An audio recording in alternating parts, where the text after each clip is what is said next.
Podcastma di BEM Prodi Pendidikan Bahasa Inggris tahun lalu. Jadi juga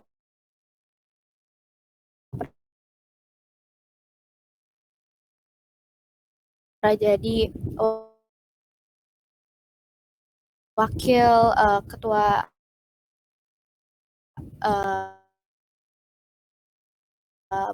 buat English Club ya di SMA 108 Jakarta. Now,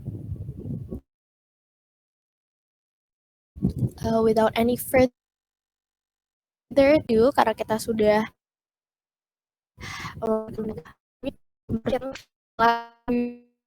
baiknya ke Mas.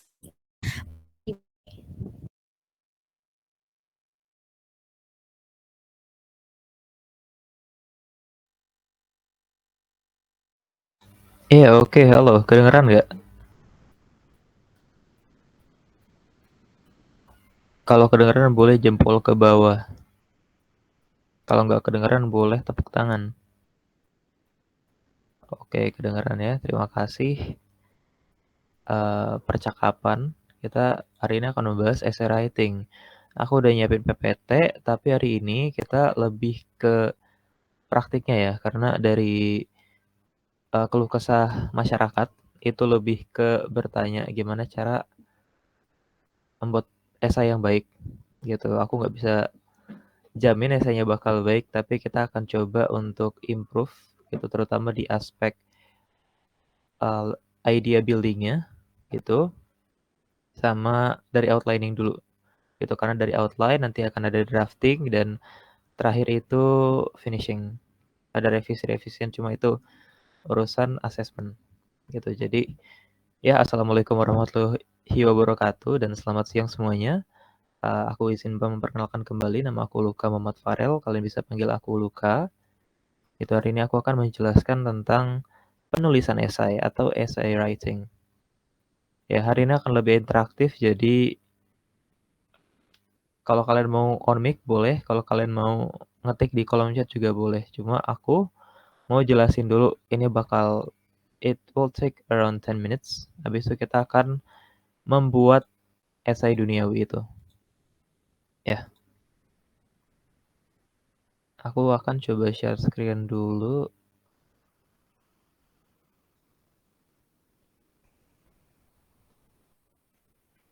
Ya, layar putih, font basic itu adalah ciri khas aku sendiri ya. Jadi kita akan belajar essay writing gitu. Aku akan coba bantu kalian dari apa yang aku pelajari di WGC di semester 3. Jadi ada yang diajarin itu ada 4 jenis essay gitu. Ada expository, ada argumentative, ada descriptive, dan ada narrative.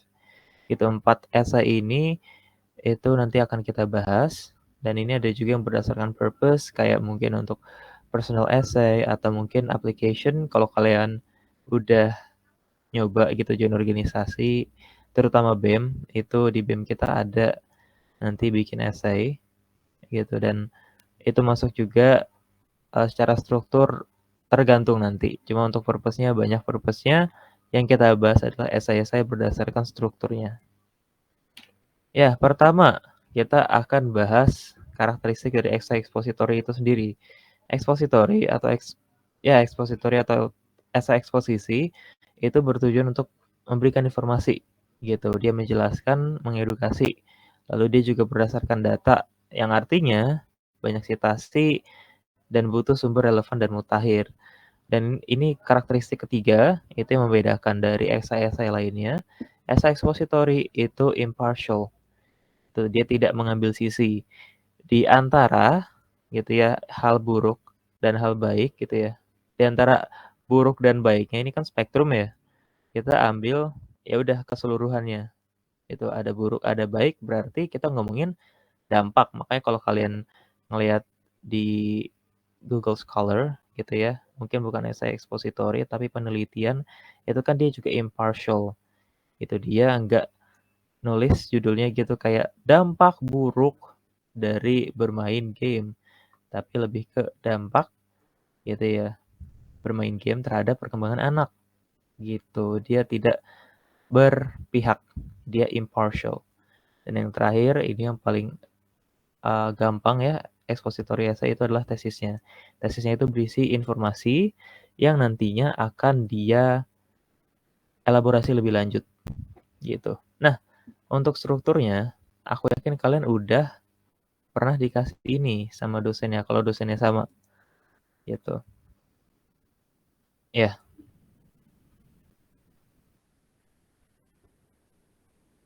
kelihatan? Ya, oke. Jadi untuk esai ini ada contohnya, ini adalah esai 5 paragraf, di mana kita tentu saja di introductory paragraph itu ada hook, gitu, ada clickbait, ada kemudian building sentences atau inform atau background, biasanya kalau di expository, lalu thesis statement. Di mana thesis statement ini itu menyambung ke 3 topik sentence dari setiap body paragraph. Topik sentence itu apa? Topik sentence itu kalimat awal di paragraf. Biasanya di awal ya, bisa di tengah, bisa di akhir. Cuma paling enak emang di awal, biar dijelasinnya gampang gitu. Dia ada di awal, biasa lalu dielaborasikan oleh supporting sentences gitu dan ditutup oleh concluding sentence gitu. Jadi thesis statement ini adalah ibu dari seluruh topik sentence dan topik sentence ini harus beda paragraf. Gitu, sangat gampang bukan?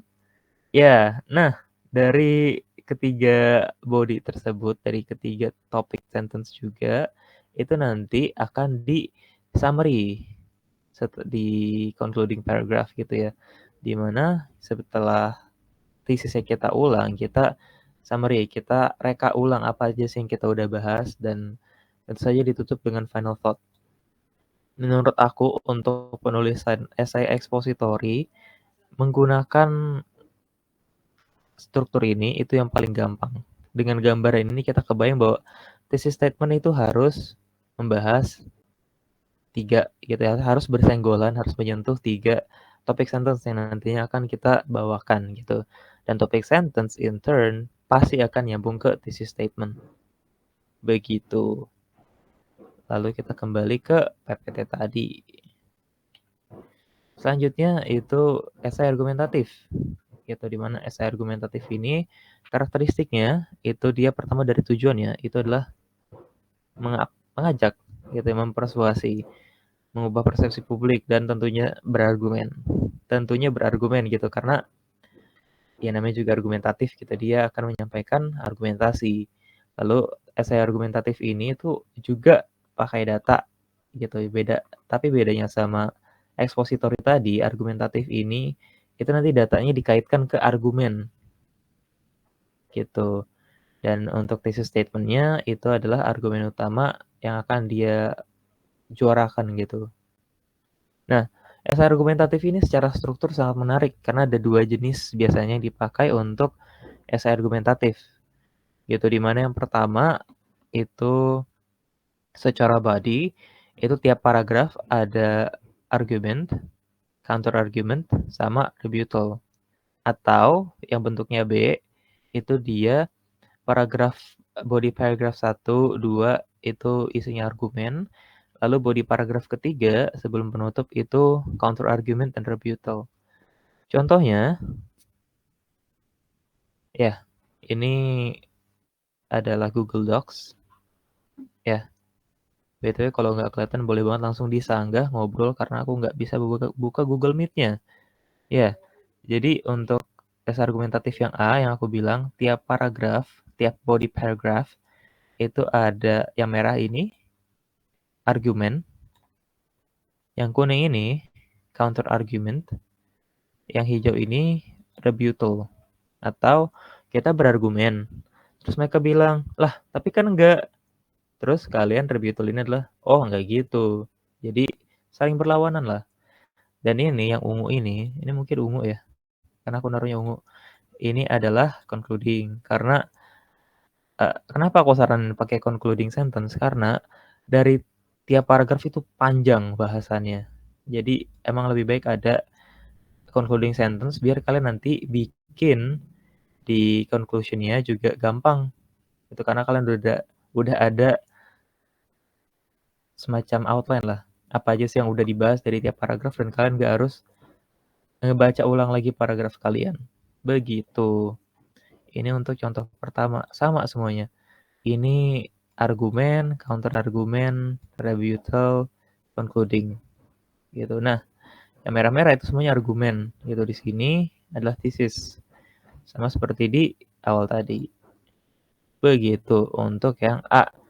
Untuk yang B itu seperti yang aku bilang, argumen, ini ada concluding lagi-lagi biar kalian nggak harus banyak-banyak nyari, harus banyak-banyak baca ulang gitu. Jadi ada concluding sentence biar nanti yang ngebaca juga gampang gitu mahaminnya. Terus ini juga argumen lagi, concluding, baru di sini ada counter argument, rebuttal, baru concluding lagi. Ini tetap saja restatement of the thesis dan bla bla bla. Gitu kurang lebih struktur argumentatif. Terserah kalian nyamannya kayak gimana. Aku waktu dikasih tugas itu pakai yang B, yang dimana counter argumentnya aku bahas di paragraf sebelum conclusion. Gitu. Kenapa Bang? Karena kalau gitu, setiap paragraf itu ada counter argumentnya, emang lebih komprehensif, lebih masuk akal gitu. Karena ada argumen ini, lalu nanti tiap argumennya dibantah, dan rebuttal. Itu lebih komprehensif. Tapi memang lebih banyak job kalian gitu. Jadi aku pakai yang lebih simple, yang dimana ya udah gitu di paragraf ketiga aja bahas kelar udah selesai esainya. Selanjutnya deskriptif. Deskriptif ini bertujuan untuk yang mendeskripsikan gitu. Tapi di sini aku pakai kata memvisualisasikan, menggambarkan dan mengilustrasikan gitu. Dan ini esai yang paling minim data gitu ya. Mungkin paling minim data selain naratif. Terus ini juga menggunakan bahasa yang ilustratif dan stimulatif gitu, dimana bahasanya tuh kalau bisa menggambarkan gitu. Menggambarkan selain bentuk mungkin bisa wangi, bisa rasa, bisa tekstur, dan indera kelima apa ya, aku lupa. Ya, pokoknya menstimulasi indera untuk bisa membayangkan gitu. Yang keempat sebelum terakhir itu adalah personalisasi. Jadi boleh kalian pakai aku dan sebagainya gitu. Kalau emang ya dibolehin gitu. Kalau nggak boleh ya udah kalian objektif, kalian jelasin ini jaket warna merah gitu. Teksturnya kasar karena bahannya dari polyester dan sebagainya. Dan yang terakhir, thesis statement-nya dalam tanda kutip itu adalah gambaran besar dari yang nantinya akan dideskripsikan. Mirip sama expository lah, nanti dijelasin gitu. Nah, deskriptif essay ini secara bentuk emang dia lebih spesifik ke barangnya gitu. Kalau dibandingin sama expository yang dia ngejelasin mungkin lebih gambaran besar, deskriptif ini hanya menjelaskan satu gitu ya, dan dia benar-benar pakai banyak banget adjektiva, menggunakan banyak banget kata sifat untuk menjelaskan biar karena ya tujuannya menggambarkan gitu, biar orangnya tahu ini tuh apa gitu. Dan yang terakhir itu adalah esai naratif. Dia bercerita berdasarkan pengalaman, dia nggak perlu data dan gunakan bahasa yang reflektif. Sementara untuk thesis statement-nya itu adalah intro biasanya. Gitu. Intronya kayak gimana? Misal, ini adalah cerita aku menjadi YouTuber pakan lele terbaik di dunia. Itu biasanya adalah thesis statement dari esai naratif ini. Gitu. Ya, ini udah lebih dari 10 menit kayaknya. Aku bilang 10 menit doang. Ya, dari PPT ini apakah ada yang ingin ditanyakan? Kalau nggak ada, kita bikin esai bareng-bareng. Karena pertanyaannya adalah gimana cara bikin esai? Ini hal-hal dasarnya udah ada gitu. Nggak usah dibikin pusing karena emang mostly seperti ini. Gitu ya. Kalau nggak ada pertanyaan, reaksi apa lagi sih belum? Emoji. Ya, kalau nggak ada pertanyaan, boleh emoji ketawa. Karena ya kita kehabisan emoji, teman-teman. Oke, tidak ada pertanyaan. Gitu. Oh iya, lupa, ya Allah. Ada slide terakhir, slide untuk penentuan. Slide untuk penentuan ininya, esai yang akan kita buat, gitu.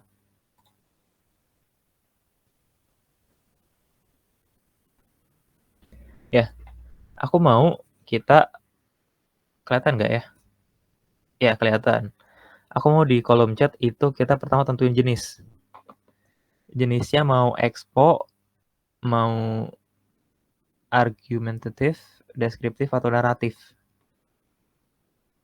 Ya, ini nggak usah ketik aja. Naratif. Ini kayak ada yang tugas naratif. Boleh diketik kalian maunya apa? Naratif. Oke, naratif. Ada tugas naratif. Iya. Kalau naraya, UTC. Iya. Oke, berarti secara jenis naratif. Lalu kita ke objek besarnya. Ini mau naratif berarti kita bohong aja ya, biar kita nggak usah.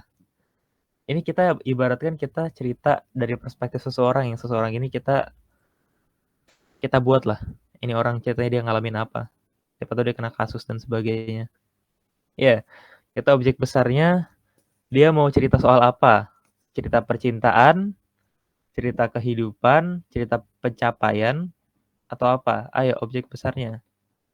Aku mungkin ya bisa pencapaian. Pencapaian itu biasa kalau di esai kayak di video-video gitu. Cara aku menjadi top global di ML gitu.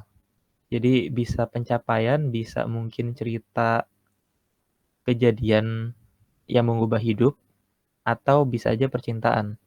Kalian mau yang mana? Ayo objek besarnya. Ini semua tergantung chat. Kita akan bikin gimana caranya jadi esai. Karena kita ngadi-ngadi.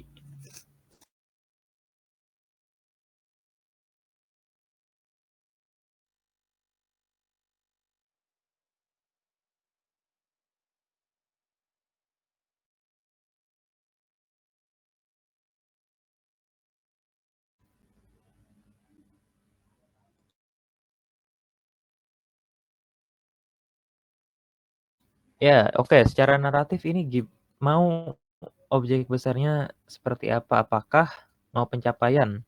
Cara kita masuk UNJ, cara punya IPK yang baik dan sebagainya, atau mau sebuah peristiwa? Ayo, aku kasih dua pilihan. Kalau pencapaian jempol ke atas, kalau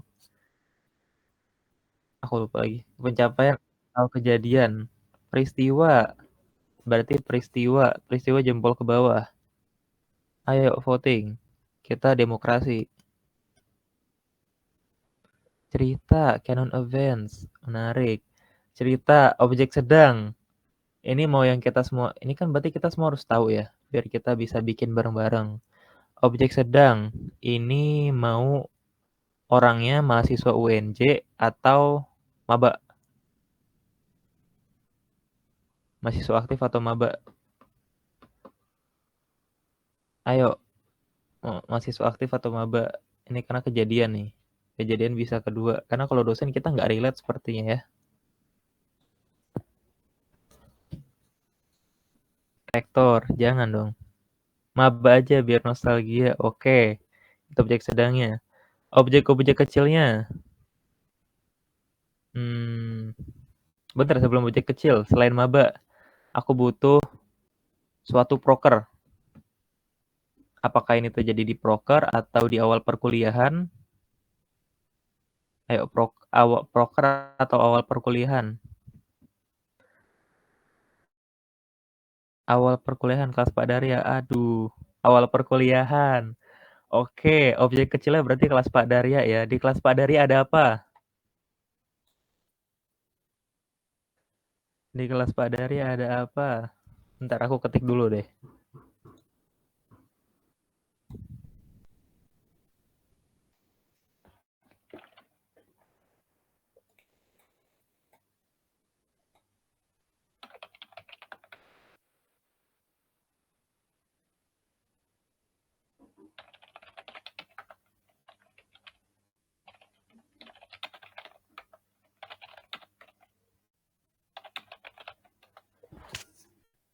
Nah, oke, menarik. Kelas Pak Dari ada apa? Pak Daryanya nggak ada. Ada teman-teman yang sama maba. Berarti ini bener-bener awal pertemuan ya? Betul banget. Berarti awal pertemuan banget. Oke, Pak Darya nggak ada.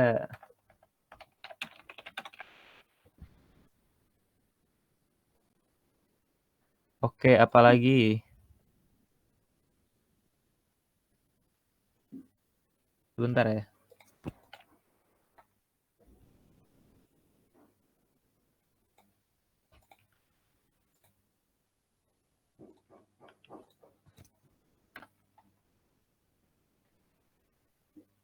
Ya, oke. Pak Darya nggak ada. Ketemu teman-teman baru.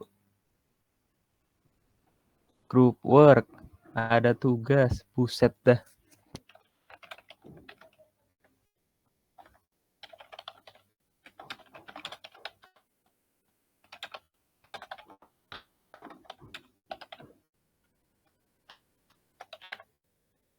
Apalagi idenya? Ternyata Pak Darya di bawah meja.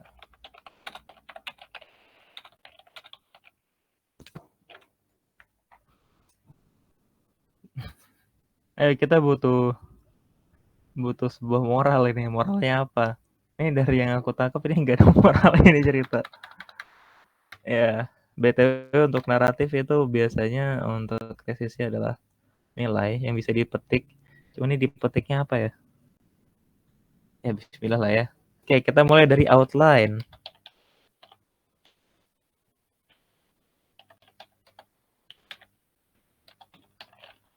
Dari outline berarti di sini kita oke, menarik, moralnya harus jeli. Oke, kita hook. Kita thumbnail. Ayo, thumbnail. Kita clickbait. Cara nge-clickbait, clickbaitnya gimana? Mau seperti apa clickbaitnya? Masya Allah. Ini gede banget. Pernah gak sih lo? Ya, kita pakai bahasa Inggris teman-teman. Sorry, aku lupa. Nggak bisa pakai pernah gak sih lo? Kita pakai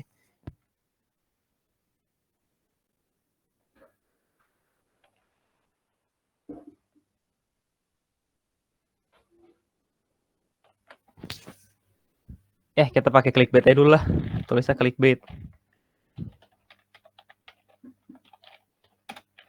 Terus kita pakai pertama itu adalah background information. Biasanya untuk di naratif ini kita jelasin gitu. Setelah sekolah lama gitu. Ini SMA-nya di mana? Ayo kasih nama di SMA atau SMK. Jangan dari pesantren, aku takut ada heresy di situ. Jadi kita pakai nama SMA atau SMK aja. Kita perlu nama SMKN 48 Bekasi. Menarik.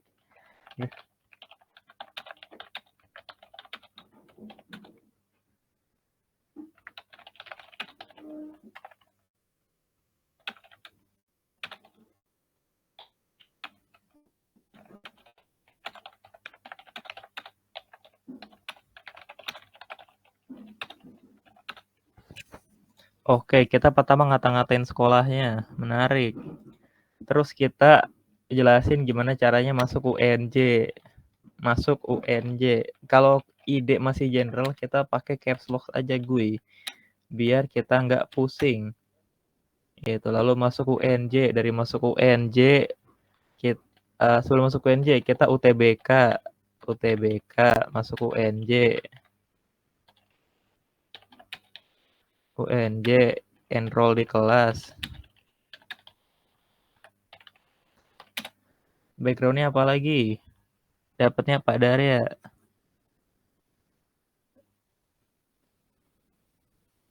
Oke, dapatnya Pak Darya. Kita enroll dapat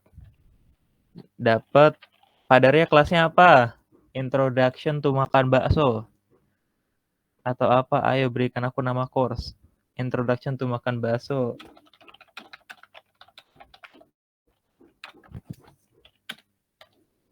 bakso. Berarti ini kita ngomongin first meeting-nya kan? Oke, berarti ini first meeting. Tesisnya, mana tadi yang nyaranin tesis? Oh iya, tesisnya adalah this is how the meeting went.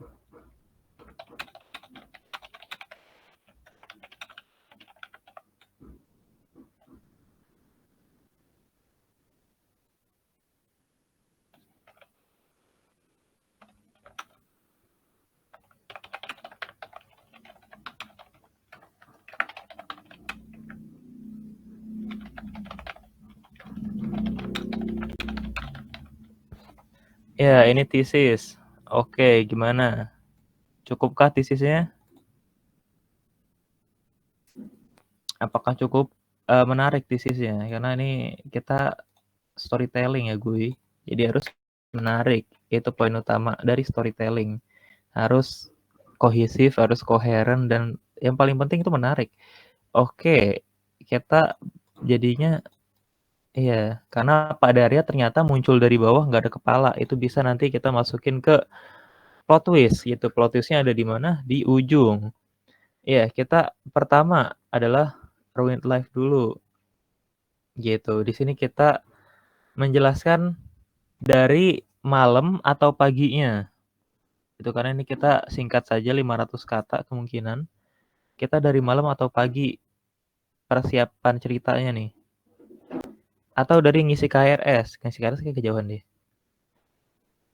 Ayo dari malam atau pagi. Kalau malam jempol ke atas, kalau dari pagi jempol ke bawah.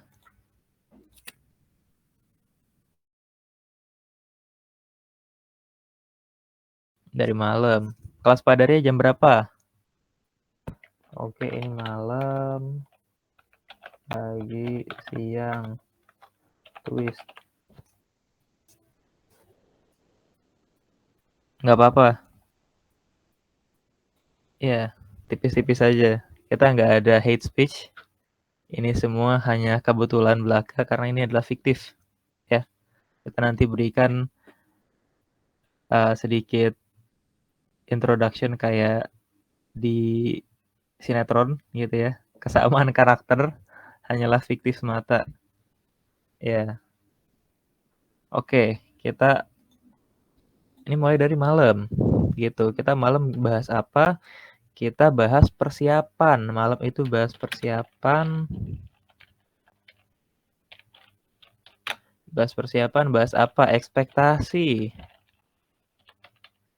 Jadi sebenarnya kalau bikin semacam narasi, narasi kan itu brainstormingnya gampang ya, karena berdasarkan peristiwa gitu. Dimana kalau di sini ya kita nggak ada data, jadi benar-benar bikin dari nol, benar-benar bikin dari scratch. Tapi kalau kalian gitu udah ada misal apa yang mau kalian bahas, terus kalian mau brainstorming, itu kan tinggal ngelihat ke belakang gitu.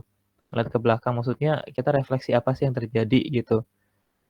Dan itu yang bisa kalian ceritakan lebih gampang daripada kita bikin dari scratch malah. Gitu, tapi waktunya pressing. Jadi kita lanjut ekspektasi, dari ekspektasi kita malam-malam itu ngapain?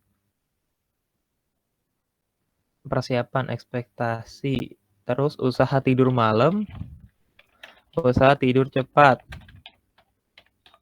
Gagal. Usaha tidur cepat gagal. Ya, terus dia gagal nggak bisa tidur, dia ngapain? Ayo, nggak bisa tidur, main. Ayo, mabar, mabar apa? Ayo, kita ngide, kita brainstorming. Karena dari sini gampang, tinggal bikin sentence yang ngejelasin. Masya Allah, kecabut chargernya. Mabar, mabar apa? Let's say main bareng.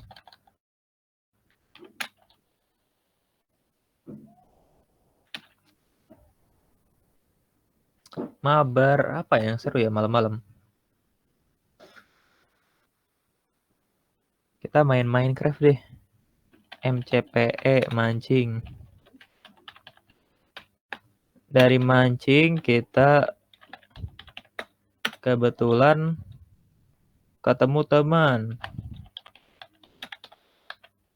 Tapi ini makin ngawur nih ceritanya. Ketemu teman, paket habis. Ketemu teman kita DC-an dulu. Apa sih mutualan DC? DC, paket habis.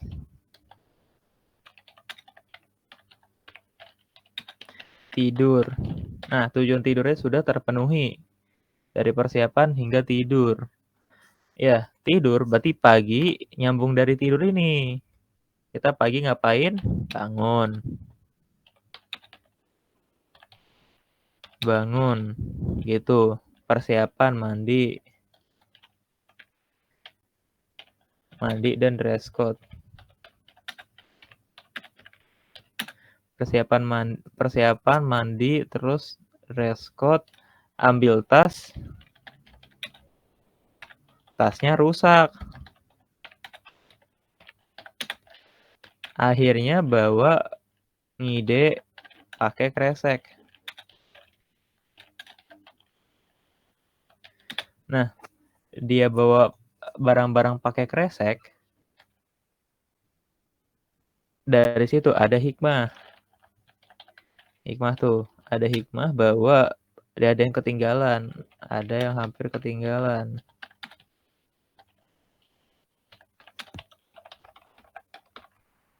Yang ketinggalan apa? Yang ketinggalan adalah Almet UNJ yang jelek itu.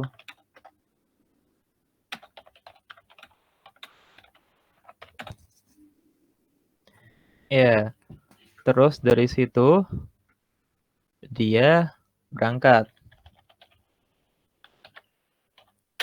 Berangkatnya naik apa? Naik TJ atau naik kendaraan sendiri? Ayo kita voting. Karena ini bisa beda ini dinamikanya nih. Naik kendaraan umum atau kendaraan pribadi. Kalau kendaraan umum centang ke atas. Kalau kendaraan pribadi ke bawah jempolnya. Ayo.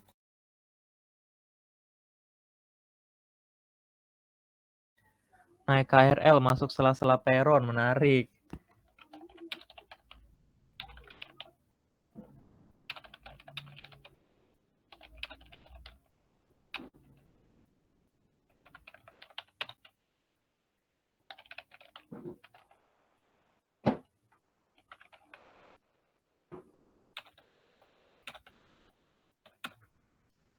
Ya, oke. Dipanggil ya ke kantor polisi, habis itu kita ke ini enggak rumah kampanye Prabowo Gibran atau enggak? Kita mau ke mana? Let's say kita dipanggil Pemda, bayar denda.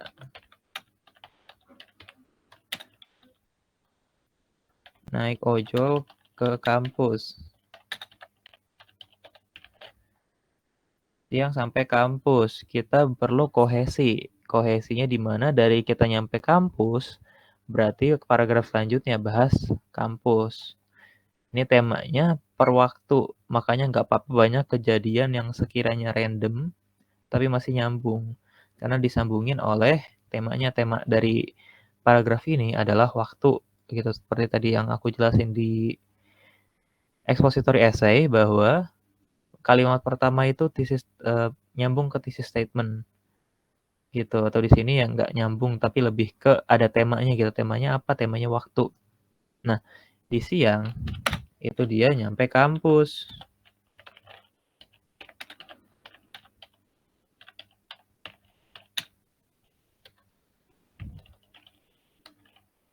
Dia lapar, beli apa? Ayo, mau beli beli katsu daksin yang lagi viral itu oleh maba, beli warteg, atau teri kecombrang. Mau jajan Tamaru tutup, menarik. Jajan Tamaru.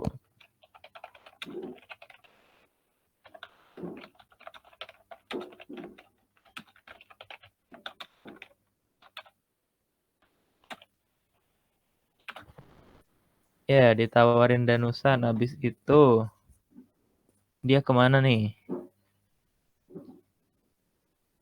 Habis tawarin danusan, dia mau beli air dulu atau langsung ke gedung? Kelas Pak Darya di mana?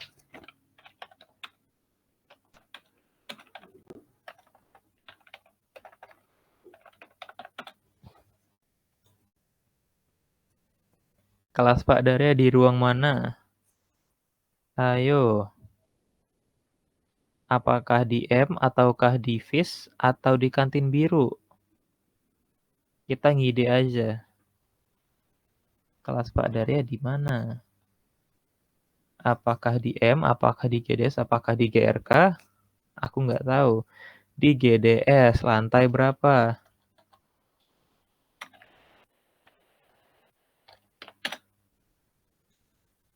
Lantai 9. Menarik. Nah, dari GDS lantai 9 sampai kelas.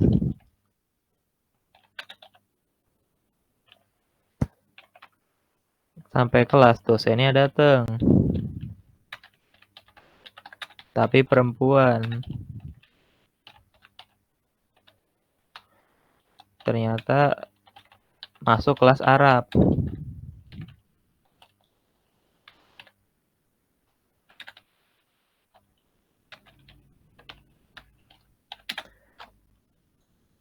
Ya, masuk kelas Arab. Dari kelas Arab, dia akhirnya keluar kelas. Keluar kelas, akhirnya dia nyari ruang kelas. Nyari yang benar. Ya kan, nyari yang benar. Masuk kelas, mukanya asing semua. Terus salah satu poinnya ya, ketemunya maba semua. Gitu. Asing karena dia nggak ikut PKKMB. PKKMB gitu. Tanya teman sebelah,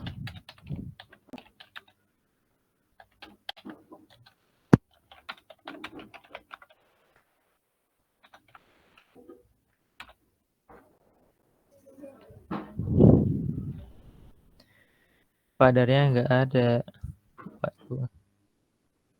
Nah, padarnya nggak ada kan. Nah, disinilah kita taruh di twist. Twistnya di sini itu adalah concluding sentence gitu, karena bisa. Tadi aku bilang moral, bisa malah twist gitu. Itu di kalimat penutup, di paragraf penutup, sorry.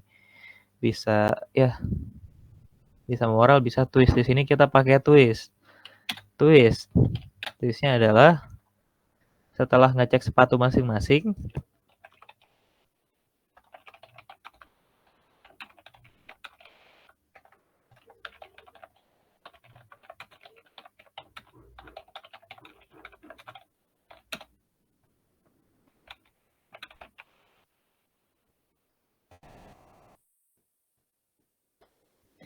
ada suara dari bawah apa dari atas?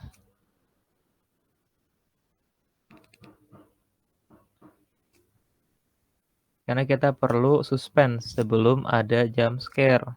Jadi kita perlu building sentence dari bawah. Ada suara dari lantai keramik, dari lantai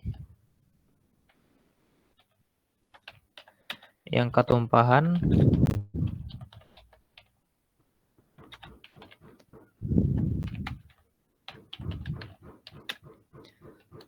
Oke. Muncullah Pak Darya.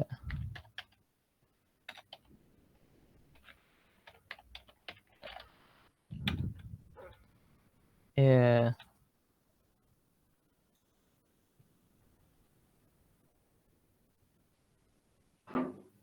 Iya. Dari situ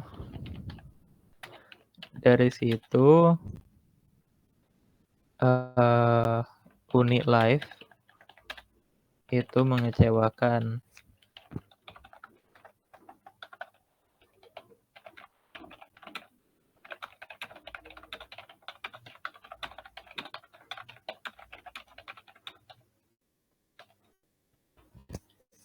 Ya, kira-kira kalau bikin cerita esai naratif outline-nya udah kayak gini, itu nanti dijelasinnya gampang gitu karena udah ada strukturnya.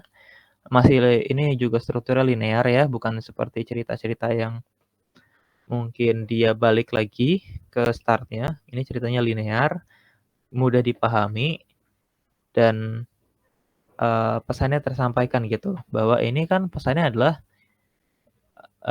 pakai kata ruined ya. Itu first impression-nya, ruined university life. Gimana kok bisa ruined?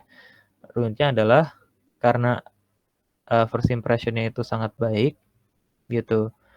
Jadi malah kecewa gitu bahwa setelahnya itu biasa aja gitu.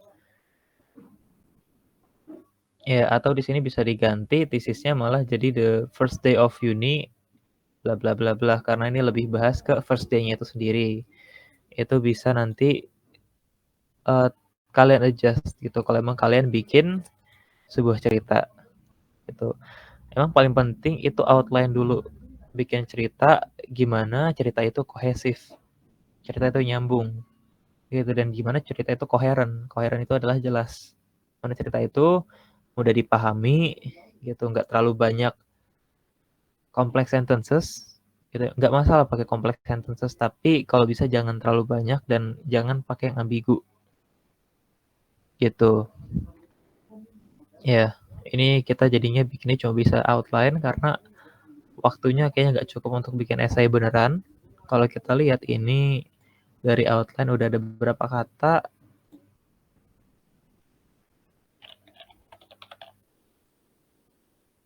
Ada 190 lah untuk katanya. Jadi nanti tinggal di expand. Kalau mau jadi 500 gampang banget. Kalau mau 1000 kalian bisa tambahin konteks gitu sebelum climax-nya. Climax-nya di mana yang tadi twist itu. Gitu. Di naratif essay itu perlu banget namanya karakter. Karakternya udah harus tahu gimana. Gitu kan kalau di sini karakter kita bisa lihat bahwa dari perspektif pertama orang ini sial gitu. Orang ini sial, orang ini juga impulsif gitu dimana dia nggak bisa tidur malah main game gitu.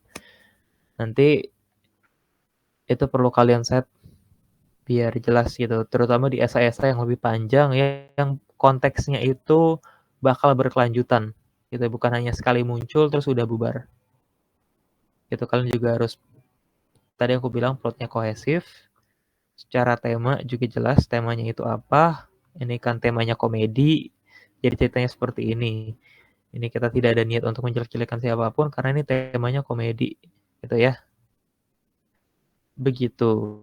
Kalau emang kalian ceritanya inspirasional, jangan tiba-tiba ngelawak gitu. Nggak apa-apa sih, cuma jangan malah lebih banyak ngelawak. Itu maksud aku. Jadi mayoritasnya harus lebih tetap kalau emang kalian mau nambahin spice dikit gitu di cerita inspirasi kalian dengan melawak nggak apa-apa, tapi jangan biarkan itu jadi spotlight, jangan biarkan itu jadi the main thing. Seperti itu. Kurang lebih untuk bikin esai gitu dalam hal ini esai naratif itu seperti itu. Ya, kalian boleh kebawa kemana-mana tapi tetap ingat kalian itu mau bikin cerita apa. Kalau di sini aku dari tadi ingat bahwa ini ceritanya soal how the first day, pertama ada poin first day, ada juga impression gitu. Itu yang aku ingat dan aku bikin itu outline-nya dari kedua hal tersebut. Kalau kalian punya cerita, let's say kalian masuk UNJ, itu masuk UNJ, itu kemungkinan kan enakan inspirasional ya, walaupun emang kalian hoki gitu. Kayak masuk UTBK, anjir masuk. Ya, itu bisa seperti itu. Atau mungkin kalian mau malah cerita sedih gitu. Kalian masuk UNJ karena kalian gak dibolehin sama orang tua gitu. Dan pesan moralnya adalah alhamdulillah apa ya, kalau emang udah dibolehin orang tua, insya Allah terlaksana gitu. Ridho orang tua itu penting. Itu bisa, terserah kalian mau kayak gimana. Intinya harus ada temanya dulu gitu. Tadi aku bareng-bareng sama kalian gitu nentuin kan dari pertama jenis esainya, dari jenis esainya lalu objek besar. Objek besar ini adalah gambarannya gitu. Apa sih yang mau aku bahas gitu. Di sini kita mau bahas soal perkuliahan, gitu, perkuliahan. Lalu selanjutnya adalah orang-orangnya. Tadi orangnya apakah maba ataukah mahasiswa yang udah lama. Terus kan maba konteksnya kita tahu ada maba udah ngapain sih PKKMB atau mungkin dia belajar, tapi kan itu mereka belajar itu bukan masa mereka jadi maba gitu. Masa maba itu biasanya identik dengan cerita-cerita konyol. Gitu, cerita-cerita soal aku beli katsu di Daksin, datangnya ikan cumi. Gitu, itu hal seperti itu yang biasanya cerita maba gitu kan ya. Atau mungkin cerita maba bahwa dia mungkin dapat pacar di PKKMB dan sebagainya. Itu hal-hal seperti itu, trope-trope seperti itu yang bisa kalian manfaatkan gitu. Jadi kalau kalian mau cerita sesuatu, ya bisa memanfaatkan trope yang udah ada gitu. Kalau mahasiswa udah jadi mahasiswa, biasanya dinamikanya adalah dengan dosen, dengan mata kuliah, gitu, dengan program luar gitu. Atau mungkin dengan masalah di mata kuliah itu sendiri gitu. Jadi hal-hal seperti itu yang bisa kalian kaitkan gitu dan oh iya bisa begini bisa begitu itu yang bisa kalian pakai di esai. Kalau secara menggunakan aku kemarin baca pertanyaan gitu. Gimana cara bikin esai yang nggak terdeteksi AI? Gampangnya ya udah nggak usah pakai AI sama sekali gitu. Aku di sini pakai eh, ada tools itu Grammarly untuk bantu kalau aku salah ngetik. Itu let's say aku ngetik supercalifragilisticexpialidocious beda dikit di ujungnya gitu. Itu nanti dia benerin. Ya udah itu sebagai tool gitu. Tapi kalau kalian nggak mau kedeteksi AI, nggak usah pakai AI. Kalau kalian mau pakai ciri khas kalian sendiri gitu, kalian nanti lama-kelamaan bakal ngerasa kalian punya ciri khas gitu. Ciri khas aku, itu aku kalau pakai kata gitu, aku let's say aku bilang, "I want to eat," gitu, "I want to eat, bakso," gitu. Aku biasanya diperpanjang, aku obnoxious gitu, aku pengen kelihatan sentence aku tuh elit gitu, aku pakai, "I would like to eat some meatballs," gitu, "at the time." Tuh, padahal gampangnya I want to eat bakso RN gitu kan. Itu hal-hal yang bisa kalian mungkin tambahkan. Bisa pakai flair itu walaupun emang ya nanti kalau kalian perfeksionis dan kalian pakai Grammarly itu nilai di Grammarly-nya kayak ada yang salah, ada yang redundant dan sebagainya. Cuma secara sadar gitu ya, aku dengan kesadaran penuh gitu, itu bisa pakai ya flair kalian gitu, gaya kalian sendiri gitu. Yang dimana so far aku nggak pernah kedeteksi pakai AI karena ya aku ngetik apa yang ada di otak aku gitu. Misal pun kalian ngetik dari bahasa Indonesia dulu, itu nanti pas kalian translate satu persatu, itu kalian bisa tambahkan flair kalian gitu. Misal kalian suka pakai kata secara, ya udah di bahasa Inggris kalian pakai in terms of gitu. Secara nasi goreng, kalian bisa pakai in terms of the nasi goreng gitu ya. In the discourse of the nasi goreng itu kalian bisa pakai itu. Apapun gaya kebahasaan kalian itu bisa dicoba untuk ditranslasikan biar ya kalian tuh lebih humane, lebih manusia gitu. Jadi nggak perlu yang kaku-kaku banget kecuali abang disuruh kaku. Misal bikin artikel ilmiah gitu. Kalian tetap bisa pakai flair kalian, tapi jangan terlalu banyak karena di situ kalian diharapkan untuk menyampaikan informasi. Itu di artikel ilmiah. Kalau kalian bikin esai, itu ya udah kalian pakai kata-kata kalian aja dulu. Kalau ada yang salah, selama itu nggak salahnya fatal, nggak apa-apa. Begitu. Sama kalau kalian bingung nih, misal kalian kayak aku, kalian yang nggak bisa bikin kata gitu, kalian hanya jago evaluasi gitu, kalian jago analisis, tapi kalian secara kreatif kurang. Aku mau nutup mungkin sesi ini dengan sebuah video ya, rekomendasi. Videonya singkat gitu, dimana kalian bisa mungkin ikuti juga lebih ke stepnya instead of orangnya gitu. Aku akan play video dari Tom Scott gitu ya. Ini videonya sangat singkat. Kenapa aku nge-play video ini? Nanti aku akan jelaskan setelah video.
says hello, so I may continue.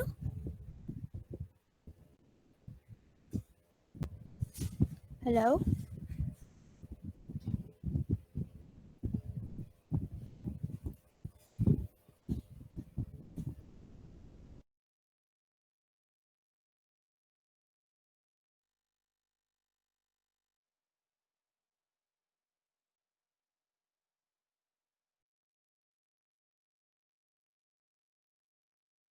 Sorry banget. Iya, aku play ulang ya.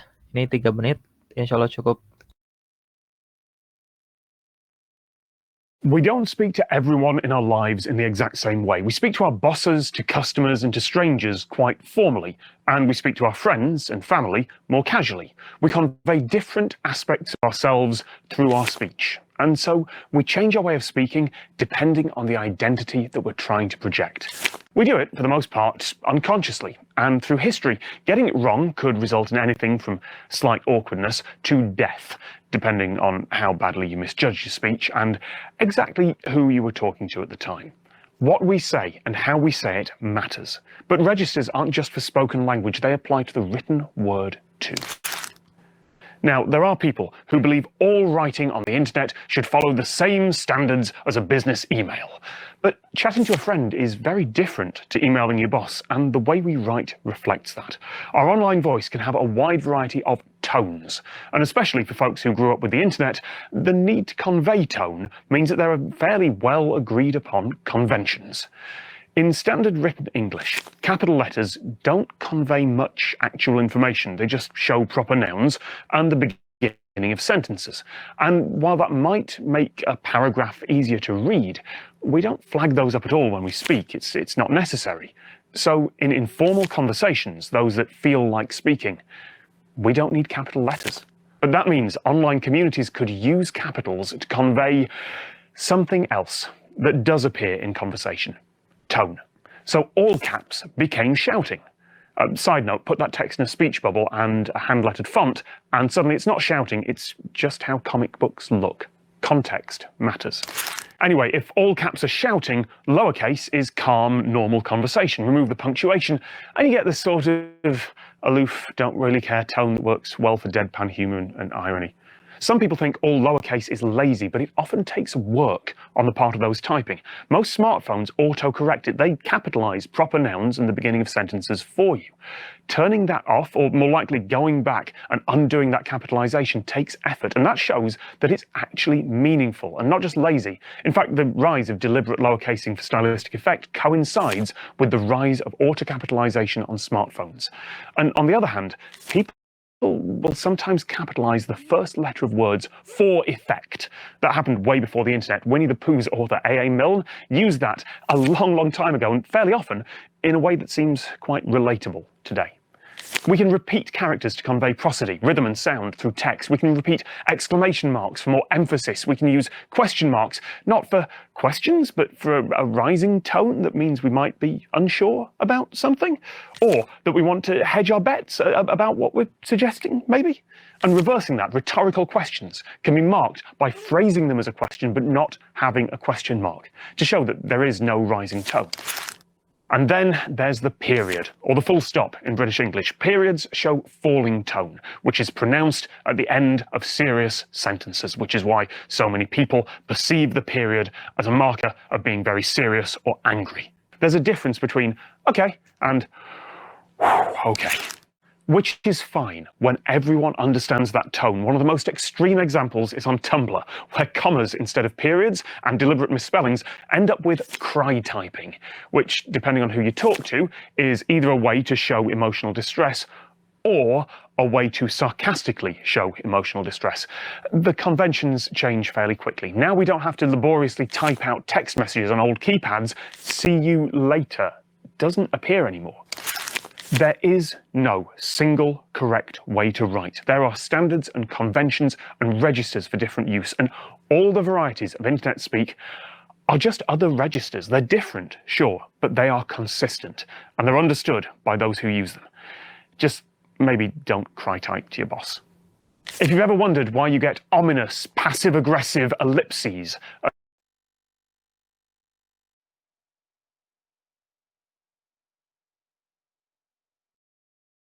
Ya, jadi kenapa aku tunjukin video Tom Scott tadi, ini menutup pertemuan juga ya, sebelum aku kembalikan kaca, karena itu dari struktur pembicara itu ya, di YouTube, struktur dia bicara itu benar-benar mirip sama esai gitu. Kalian juga bisa mungkin ngelihat YouTuber favorit kalian ya, yang bukan streaming. Streaming itu dia tidak ada skripnya gitu dan nggak tertata lah. Tapi kalau kalian nonton mungkin video yang durasi 5-10 menit, itu biasanya ada skripnya. Di mana lagi-lagi bukan streaming, bukan podcast, itu ada skripnya. Di mana biasanya terstruktur seperti esai. Ada hooknya. Kalau kalian nonton TikTok itu ada hooknya. Itu apapun itu ada hooknya. Kalau ya apalagi kayak curi 5 tips ini dan sebagainya, itu semua hook. Itu kalian bisa banget belajar dari apapun yang kalian konsumsi gitu. Dimana ya kalau kalian konsumsi mungkin konten kayak Kurzgesagt gitu ya, tadi Tom Scott dan sebagainya, kalian bakal mungkin dapat kalau aku dapat gambaran untuk menulis esai, untuk bikin PPT itu seperti itu. Dan mungkin penutup dari aku itu bisa banget kalian jadiin referensi, lihat YouTuber yang kalian tonton, lihat TikToker yang kalian tonton. Mungkin itu aja dari aku kembalikan kaca.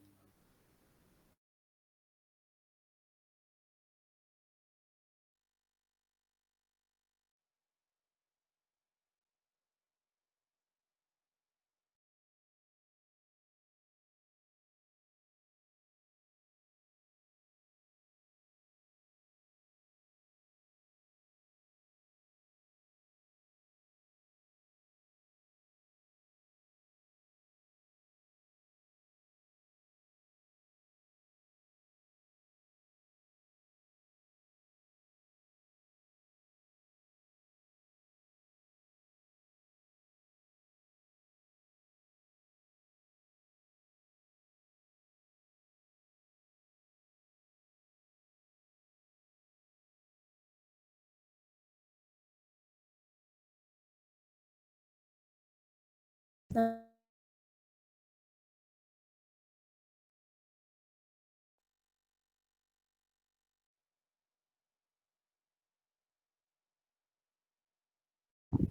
oke, karena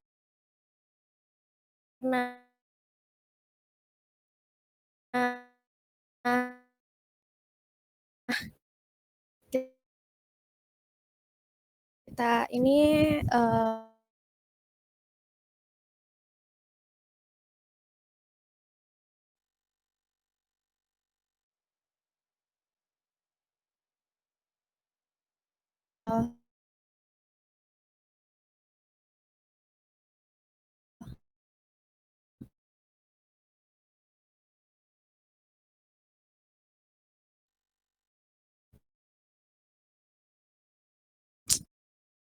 sudah waktunya kita bakal dokumentasi dulu. Oke, dalam hitungan ketiga saya akan capture ya.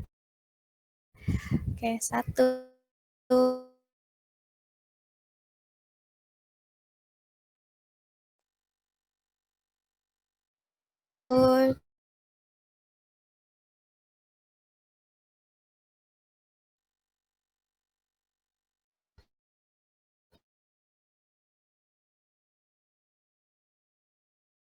2, 3.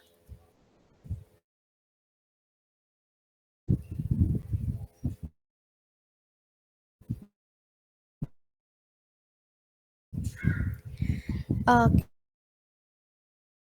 terima kasih teman-teman semua.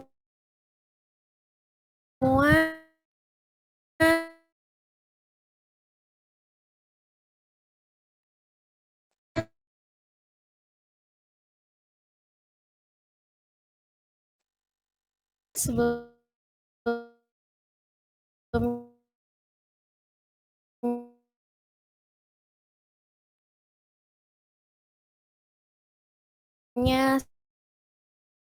saya terima kasih kepada